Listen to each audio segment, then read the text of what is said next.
Sopi! Sopi! Sopi! Meni köz kılmaysa şundama. Tadılapma bu. Meni köz kılmaysa şundama.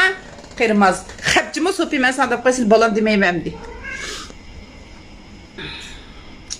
Qara boynumni tatıldım. Üçün ama ben de piste. Ha? Yoluma balamı da yolap gitme. Ben tatılıp koyalım. Tünegün çıkaran Zopi'nga düşken pinglönlerdeki suallara yiyip tatıldı mı paskın yerimni? Nimo Zopi'ng işep cevap bereye. Sizniki balınız yok mu deb soraptı birisi. Meniki qaddi qametlik, mehri şefqatlik, candan iziz, canciger, sudek süzük, optatdek nurluk, bütün hayatımga ma'na berdigan bir tal oğlum var. 18 yaş kirdi. Birdi 86, birdi 87 kilo boyunun egizligi. Özü şunda qamlaşqan Zopi'nlerim serip kösаңlar bar, resimleri, şipinglerini çıkarıp koygan men. Hazır oğlum kesip bilen şoğlatıdı, kino işlevatıdı, hem model buatıdı. Andan siz demiş ki müşlen bakısız depsizler. Müşk bir mudda yok. Qandaydır bir mudda yok. Balam da tuşqatqan vada qanlan qilsa? Mana.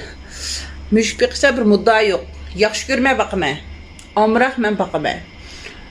Nurgun insanlardan, dost biraderlerimden, urug tuqqanlarimdan, yoki qanday tunish bilishimdan kemmigan vapa, kemmigan xo'shallik mushlardan keladi. Nemish qilyapsan? Gapni qilib shipini ishlatmaysan gejimo? Jim yotsan yat, bo'lmasa taloq toshib bitmasini. Hanzuq berib bitma. Shoplaychiga. Berib deyma shoplaychiga? Ha? Uy, bermeyme, uy, bermeyme. Ücem bakma, bermeyme. Şuna müş bakma.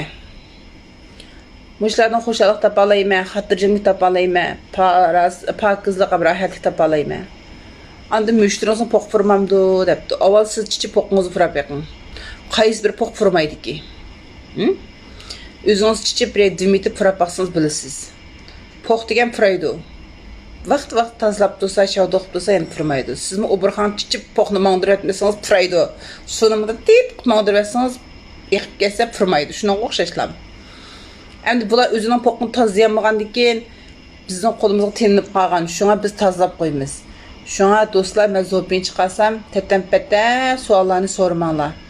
Pinglin çütlam vetveriginlan çıkılıp resva qıvitay deymen diken, onda qılmayım. Balam ülüşkün çüçün qıldım emmi Allah, niye yolayız bizden ne? İşte, mana. Bağırım bula, bağırım!